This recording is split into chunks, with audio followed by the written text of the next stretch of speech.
আমি জম। মা তো বাড়ি নেই, আপনি বরং দুপুরবেলার দিকে আসুন। আরে হতো ছাড়া, আমাকে দেখি কি তো দুপুর ঠাকুরপো বলে মনে হয়? আমি জম রে আদমরা, যমরাজ। জম? এই নে চ চ চ, তোর টাইম শেষ হয়ে গেছে, তোকে আজকে নিয়ে যাবো। এই মরে যাওয়ার কান্নাকাটি করছিস কেন? একে লেডিস মানুষের চোখের জল আমার হার্টে পেন দেয়। চট করে বলতো তোর শেষ ইচ্ছেটা কি?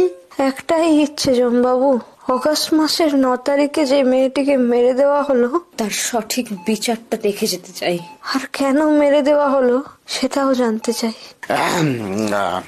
বুঝলি মা, আমার মনে হয় আমার গণনায় না কিছু ভুল হয়েছে। আমি এইমাত্র গণনা করে ঠিক বুঝতে পারছি তুই অমরত্ব লাভ করেছিস। হ্যাঁ, আমি আজকে চলি। কি বলিস? হ্যাঁ, কিন্তু শুনুন না। হ্যাঁ, যাকে দোষী সাব্যস্ত করা হলো সেই কি আসল দোষী? এসব জেনে কি হবে? তুই না অমরত্ব লাভ করেছিস, এনজয় কর।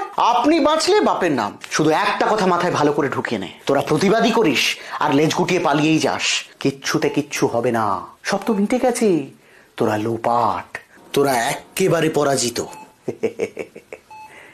আজ তাহলে আসি। হ্যাঁ।